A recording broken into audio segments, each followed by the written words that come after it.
టీవీ45 news కి స్వాగతం. Medipalli police station పరిధిలో ఇష్యూ జరగడంతో పోలీసుల ద్వారా చైల్డ్ వెల్ఫేర్ కమిటీ పిల్లలను తీసుకెళ్లడం జరిగింది.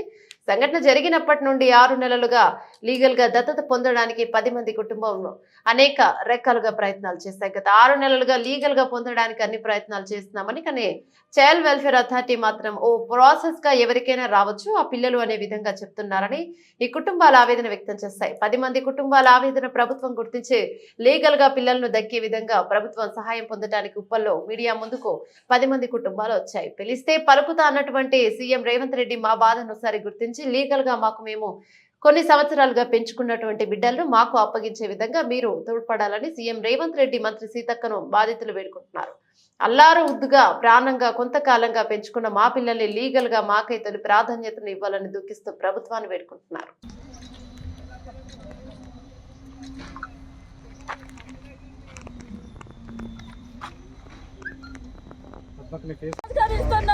మా పిల్లలు మాకు ఇస్తాను ఇవ్వండి అన్న. మేము చేసింది నేరం అయితే మమ్మల్ని కూడా భరించండి అన్న. మమ్మల్ని కూడా చంపండి. మేము బతికే స్థితిలో కూడా లేవన్నా. మేము ఇక నా ఆరోగ్యం చాలా ఖరాబ్ అయిందన్న. రేపు నాకేమన్నా అయినా నా శవాన్ని మాత్రం శిశువు గారి ముంగట పెట్టాలని అయితే నేను అనుకుంటున్నా. నా ఆరోగ్యం బాగుండట్లేదన్నా. నా బాబాని ఫోటో తీసుకొద్దామని మమ్మల్ని ఎక్కడో లోపల కూర్చోబెట్టి పోలీసు వాళ్ళు ముందుకే వెనకకెళ్ళి తీసుకొని ముందుకెళ్ళి దౌర్జన్యంగా బాధ ఎత్తుకపోయిరన్నా. మా పాపలకు మాకు ఎంపీ అన్న రేవంత్ రెడ్డి అన్న సీతక్క మీకు అందరికి చేతులెత్తి జోడించి పెద్దలకు చిన్నలకు అందరూ నమస్కారం చేసి నా బాధ వినన్నా. ఇన్ని రోజులు రేవంత్ రెడ్డి అన్న నువ్వేడున్నా నువ్వు బయటికి వచ్చి మా పిల్లల బాధ చూడన్నా. మా పిల్లల్ని మాత్రం కాపాడన్నా. నాకు భర్త లేని జీవితం అన్న నాది. నా పిల్లల కోసం పోరాడిన రోజులు ఉన్నాయన్నా.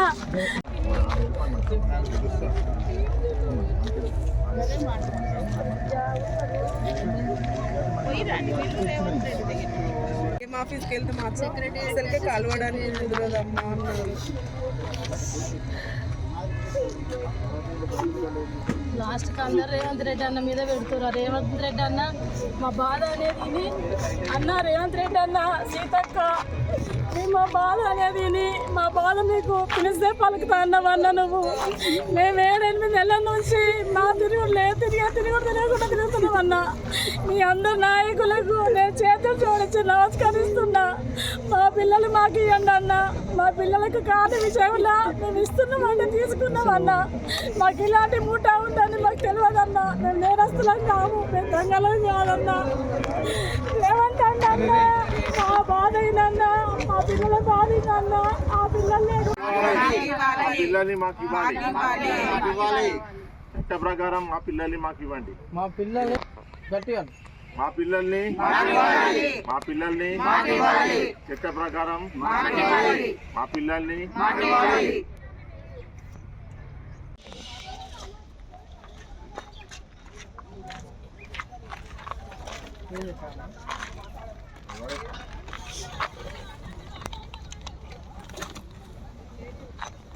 ఫోటో కరెక్ట్ వచ్చేది చూడండి. ఇలా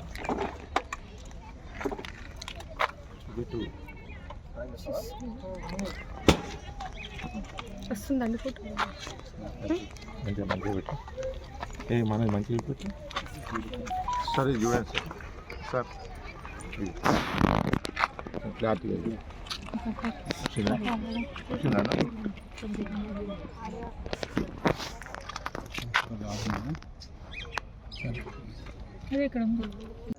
మే 23వ తారీఖున పోలీసు వాళ్ళు ఫోన్ చేసి మీ పిల్లల్ని తీసుకెళ్ళి అప్పచెప్పాం సార్. మేము అప్పచెప్పిన తర్వాత 4 రోజులు మార్నింగ్ 10 to ఈవినింగ్ 6 వరకు పోలీస్ స్టేషన్లో ఉంచారు.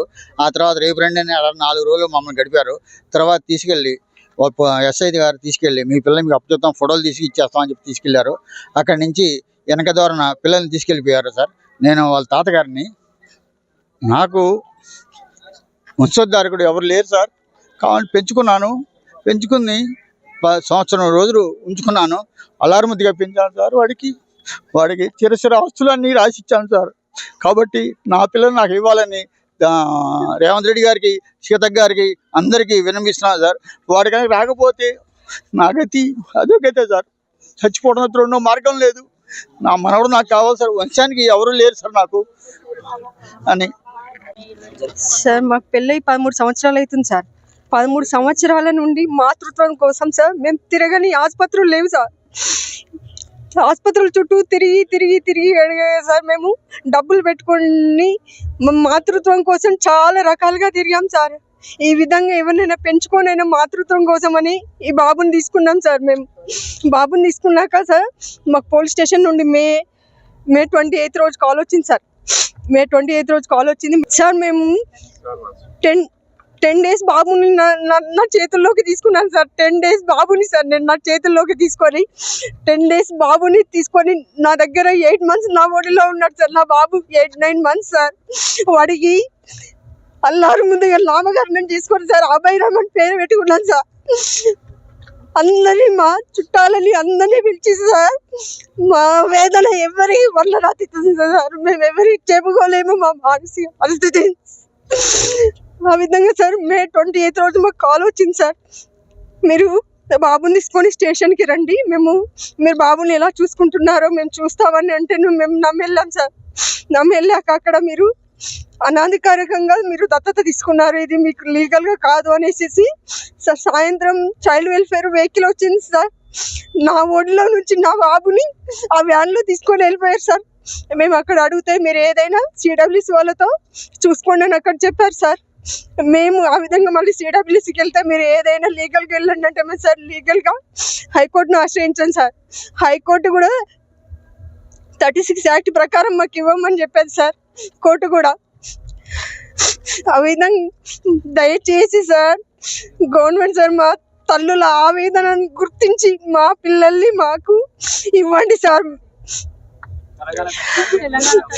మా పిల్లలు అన్న రేవంత్ అన్న మీకు పుణ్యం ఉంటుంది, మా పిల్లల్ని 6 నెలల నుంచి తీసుకుని శిశు విహార్లో పెట్టిరు. 6 నెలల నుంచి మీ ఇంటికి 6-7 సార్లు వచ్చినామన్నా. మీ ఇంటికి వస్తే మీ పిఏ వాళ్ళ దగ్గరికి వీళ్ళ దగ్గరికి పంపించిన అందరి చుట్టూ పోయి వచ్చినావు అన్న. అయినా కానీ అక్క సీతక్క నీ దగ్గరకు కూడా 3 సార్లు వచ్చినావు. దయచేసి మా పిల్లల్ని మాకు ఇప్పించండి అమ్మ. లీగల్గానైనా సరే మా పిల్లల్ని 4 సంవత్సరాలు 2 రోజుల పాపని 4 సంవత్సరాల బిడ్డను చేసుకున్నాక నీకు పుణ్యం ఉంటుందక్క. మానవతా దృక్పథంతో నా బిడ్డను నాకు ఇప్పించి పుణ్యం కట్టుకోక. నా బిడ్డను నాకు ఇవ్వకపోతే నేను శిశువిహార్లో ఆత్మహత్య చేసుకుంటానక్క. నాకు నా భర్త కూడా లేడు, చనిపోయిండు. నా బిడ్డే నాకు ఆధారం కాబట్టి దయచేసి మా 10 మంది పిల్లల్ని మాకు అప్పగించి పుణ్యం కట్టుకోండి. రేవంత్ అన్న సీతక్క మీకు దండం పెడతా. అందరు ఐఏఎస్ల చుట్టూ అందరి చుట్టూ మంత్రుల చుట్టూ పొంగులేటి సీనున్న దగ్గర పోయినా, అనిత రామచంద్రన్ దగ్గరికి అడిగి పోయినావు, శిశువిహార్ చుట్టూ తిరిగినాం, సీతక్క దగ్గరికి పోయినావు. తిరగరాని చోటలో 6 నెలల నుంచి నిద్రాహారాలు మాని ఆరోగ్యం ఖరాబ్ చేసుకుని తిరిగి వస్తున్నావు అమ్మ. దయచేసి మీ దండం పెడతా, పిలుస్తా పలుకుతా అంటావు అన్న రేవంత్ అన్న. నీకు పుణ్యం ఉంటుంది, మా 10 మంది పిల్లల్ని మాకిచ్చి పుణ్యం కట్టుకున్నా, మా ప్రాణాలు నిలబెట్టన్నా. మేడిపల్లి పోలీస్ నుంచి కాల్ వచ్చింది సార్. ఫస్ట్ మీ పిల్లల్ని మీరు నార్మల్గా చూసుకుంటున్నారా లేదా అని చెప్పి ఒకసారి వచ్చి ఎంక్వైరీ చేసుకుని ఉంటాం, మీ పిల్లలు మీకే లీగల్గా ఇచ్చేస్తామని అన్నారు సార్. ఫస్ట్ అయితే అక్కడికి వెళ్ళినాం, పోలీస్ స్టేషన్ దగ్గరికి వెళ్తే అక్కడ నుంచి కొద్దిసేపు మా ఇదేంటి డీటెయిల్స్ అన్నీ తీసుకున్నారు. అక్కడ నుంచి కమిషనర్ ఆఫీస్కి తీసుకెళ్ళినారు. మీ పిల్లల్ని చూసి మేడం చూసి మీకే లీగలైజ్ చేస్తుంది అని చెప్పి మాట్లాడి తీసుకెళ్ళినారు. అక్కడ నుంచి తర్వాత ఇక ఇదేంటి బాలరక్షక్ భవన్ వ్యాన్స్ వచ్చి తీసుకెళ్ళి వెళ్ళిపోయినారు. మీరు ఈ పిల్లల్ని ఇల్లీగల్గా తీసుకున్నారు, ఈ చైల్డ్ రాకెట్ ఉంది, మీకు ఈ పిల్లల్ని అప్పచెప్పే ప్రసక్తి లేదు, మాతో ఏం కాదు, మీరు ఏది ఉన్నా సిడబ్ల్యూసి వాళ్ళ దగ్గరికి వెళ్ళి అక్కడే చర్చించుకోండి, మాతో అయిపోయింది ఇక్కడ వరకు అని చెప్పి పోలీస్ డిపార్ట్మెంట్ కన్ఫర్మ్ చేసిరు సార్. అక్కడ నుంచి వెళ్ళిన తర్వాత శిశువిహార్ దగ్గరికి వెళ్తే ఈ పిల్లలు మీకు మొత్తం చైల్డ్ రాకెట్ ఉంది, ఇది ఒక పెద్ద ముఠా అని చెప్పి ఇచ్చేసినారు. అక్కడికి వెళ్ళిన తర్వాత మీరు ఎక్కడికి వెళ్ళినా, సీఎం ఆఫీస్ చుట్టూ వెళ్ళినాము, కలెక్టరేట్ ఆఫీస్కి వెళ్ళినాము, సీతక్క దగ్గరికి వెళ్ళినాము, ఎన్నిసార్లు వెళ్ళినా మాకు ఎక్కడి నుంచి ఏం న్యాయం జరగలేదు. సీఎం ఆఫీస్ దగ్గరికి వెళ్తే ఏమన్నారంటే మీరు ఏది ఉన్నా లీగల్గా వెళ్ళాలి, లీగల్గా వెళ్తేనే ఎవరైనా ముందుకు మీకు హెల్ప్ చేస్తారు, ఇట్లా అయితే ఎవరు హెల్ప్ చేయరు అని అంటే మేము హైకోర్టుకి వెళ్ళినాము. అక్కడ హైకోర్టుకి వెళ్తే డివిజన్ బెంచ్ దగ్గర ఇట్లా normal first single bench division madam Surapalli Nanda madam అయితే అందరికి ఎంక్వైరీ చేయండి, ఎంక్వైరీ చేసి ఈ పిల్లలకు వీళ్ళు ఫిట్టా కాదా అని చెప్పి ఆర్డర్ పాస్ చేసింది, వీళ్ళకి పిల్లల్ని ఇచ్చేయండి అని చెప్పి. అట్లా గవర్నమెంట్ వాళ్ళు ఒప్పుకోకుండా మళ్ళీ అప్పీల్కి వెళ్ళినారు. అప్పీల్కి వెళ్తే సూరపల్లి నంద మేడం దగ్గర నుంచి మళ్ళీ డివిజన్ బెంచ్కి వెళ్ళింది చీఫ్ జస్టిస్ దగ్గరికి. అక్కడ చీఫ్ జస్టిస్ దగ్గర కూడా ఆర్డర్ చాలా హియరింగ్స్ పడ్డంగా మళ్ళీ తర్వాతకి వీళ్ళకి ఈ పిల్లల్ని ఇప్పియండి అని చెప్పి, వీళ్ళకి అర్హులైతే గనక ఈ పిల్లల్ని ఇవ్వండి అని చెప్పి సిడబ్ల్యూసికి అథారిటీ ఇచ్చింది. అయితే ఆ సిడబ్ల్యూసి ఏం చేయాలి, ఆ సెక్షన్ 36 ప్రకారంగా మాకు ఎంక్వైరీ చేయాలి. మాకు అసలు ఎంక్వైరీకి చేయలేదు.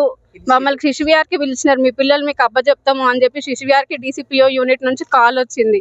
అక్కడ కాల్ వచ్చిన తర్వాత మేము ఒక 5 ఫ్యామిలీస్ వెళ్ళినాం. అక్కడికి వెళ్ళిన తర్వాత కూడా DCPO వాళ్ళు వచ్చిరు, DCPO యూనిట్ వాళ్ళు మేము కూడా వెళ్ళిన తర్వాత సిడబ్ల్యూసి కమిటీ అక్కడికి రాలేదు. ఎందుకు సార్ మరి ఇప్పుడు మమ్మల్ని ఇక్కడ మార్నింగ్ నుంచి వెయిట్ చేయించినారు ఏంది అని అడిగితే ఈవినింగ్ వరకు కూడా వాళ్ళు రాలేదు, కమిటీ వాళ్ళు రాలేదు, మేమేం చేయలేదు అని చెప్పి అక్కడ వాళ్ళు సైడ్ అయిపోయినారు. ఆ తర్వాత మళ్ళీ మేము సెక్రటేరియట్కి వెళ్ళినాం లాస్ట్ వెనస్డే. వెళ్ళిన తర్వాత అక్కడ అనితా రామచంద్ర మేడం దగ్గరికి వెళ్తే ఆముండి ఈ పిల్లలు మీకు ఇవ్వరు, ఈ పిల్లల్ని నార్మల్గా లీగలైజ్ చేసేస్తారు, LFA చేసేస్తారు అని చెప్పినారు. అక్కడికి వెళ్ళిన తర్వాత మరి మాకు సిడబ్ల్యూసి డిపార్ట్మెంట్ నుంచి మీకు ఏం చెప్పలేదా, వాళ్ళు ఏం చెప్పలేదా మీకు అంటే మాకేం చెప్పలేదు మేడం అని చెప్పి మేము వెళ్ళినాం. మళ్ళీ తర్వాత బుధవారం అల్వాల్ ఆఫీస్కి వెళ్తే అల్వాల్ ఆఫీస్లో ఎవరు లేరు, ఈ పిల్లల్ని మీకు ఇవ్వరమ్మా, ఈ పిల్లల్ని లీగల్ ఫ్రీ ఫర్ అడాప్షన్ చేస్తారు అని చెప్పినారు. సార్ మాకు ఎట్లాంటి ఎంక్వైరీ చేయకుండా ఆ పిల్లల్ని లీగల్ ఫ్రీ ఫర్ అడాప్షన్ ఎట్లా చేస్తారు? ఇప్పుడు వాళ్ళ ఓన్ పేరెంట్స్ రారు, ఇప్పుడు వాళ్ళ ఓన్ పేరెంట్స్ ఎవరు లేరు కూడా. ఇప్పుడు 4 years నుంచి నాన్ పేరెంట్స్ ఇప్పుడు ఎట్లా వస్తారు సార్? ఎవరికో ఇచ్చే బదులు మా పిల్లల్ని మాకు ఇవ్వాలి. మా పిల్లల్ని మాకు ఇవ్వకపోతే కనుక మేము కూడా ఇప్పుడు ఆల్రెడీ ఒక పేరెంట్ కూడా చనిపోయిండు, ఇప్పుడు మేము కూడా ఏదో ఒకటి చేసి చనిపోతేనే ఏమన్నా ఇస్తారా? ముందు గవర్నమెంట్ వస్తుందా రాదా అనేది మాకు సమాధానం కావాలి. మేము పెట్టిన పేరెంట్స్ తో మేము పెట్టిన పేర్లతో మాత్రమే అక్కడ ఈనాడు పేపర్ లో పిల్లల ఫొటోస్ వేసినారు. మా పిల్లలు మాకు అప్పచెప్పకపోతే మాత్రం సార్ మేము కూడా చచ్చిపోయే రోజు మాత్రం ఖచ్చితంగా వస్తుంది. అందరికీ నమస్కారం. సీతక్కకి, రేవంత్ రెడ్డికి మా యొక్క 10 మంది మేము వేసుకున్న వాళ్ళకి మాకు న్యాయం జరగాలి, మా పిల్లల్ని మాకు ఇవ్వండి రేవంత్ రెడ్డి గారు. అయితే మాకు PSకి మాకు కాల్ చేశారు. కాల్ చేసి ఏమన్నారంటే ఒక్కసారి రాండమ్మా, May 22కి కాల్ చేసి ఒక్కసారి రాండమ్మా, మీ పాప ఎలా ఉందో, బాగుందా, మంచిగా ఉందా అని చెప్పారు. చెప్తే మీరెవరని అంటే నేను ఇట్లా మాట్లాడుతున్నా, మేడిపల్లి PSకి రండి, మీ పాప ఎలా ఉందో చూసి మళ్ళీ పంపించేస్తామమ్మా అని అంటే మేము PSకి వెళ్ళడం జరిగింది. వెళ్ళినాక తర్వాత మమ్మల్ని అడిగారు 6:30కి. మమ్మల్ని అడిగినాక తర్వాత పోలీస్ వాళ్ళు అడిగినాక తర్వాత ఏం జరిగిందంటే మళ్ళీ రేపు రాండమ్మా, మీకు మంచిగా అన్నీ చెక్ చేస్తాము, పాప ఎలా ఉందో ఏంటో ట్రీట్మెంట్ అని చెప్పేసి అన్నారు. అన్నాక తర్వాత మీరు ఎలా తీసుకున్నారు ఏంటిదని అంటే నేను తీసుకోవడం పూజారి దగ్గర తీసుకున్నాను. 5 days పాప నేను తీసుకోవడం కూడా ఒక కానుకగా నేను నీకు వదిలేస్తున్నాను అమ్మ అని చెప్పేసి నాకు ఇచ్చారు. నాకు ఇచ్చినాక తర్వాత ఏమైందంటే ఆ పాప కండిషన్ కూడా చనిపోయే స్టేజ్లో ఉండడం కూడా నేను హాస్పిటల్ ట్రీట్మెంట్ తీసుకుంటా నేను ఒక 3 years పెంచుకున్నాము. మా బాధ కూడా పోలీస్ స్టేషన్లో చెప్పాము కూడా. చెప్పినాక తర్వాత మీ పాప మీకే వస్తుందమ్మా అని చెప్పి ఒక స్కూల్ టైం లాగా మార్నింగ్ 9 నుంచి వెళ్ళి ఈవినింగ్ 6:30 వరకు పిల్లలది ఏం ఆలోచించకుండా మమ్మల్ని ఘోరంగా తిప్పినారు. తిప్పినాక తర్వాత లాస్ట్ డే నాడు 5 days తర్వాత మంగళవారం రోజు 28 నాడు మీకు ఫోటో తీసుకొని మీకు పాపని మీకు ఇచ్చేస్తామమ్మా, ఏమీ లేదు, మీకు గుడ్ న్యూసే, మీ పాప మీకు వస్తుంది, ఏం లేదు ఫోటో అని చెప్పి మమ్మల్ని బ్యాక్ సైడ్ ఉంచి పిల్లని తీసుకొని వెళ్ళినాక తర్వాత ఒక 1/2 hour తర్వాత చూస్తే అడిగితే లేదమ్మా 3 days మేము ఎంక్వైరీ చేసి ఎవరైనా మిస్ అయిపోయినారా ఏమైపోయినారా మీ పిల్లలేనా చెక్ చేసినాక 3 days తర్వాత మేము ఇస్తాము అని అన్నారు.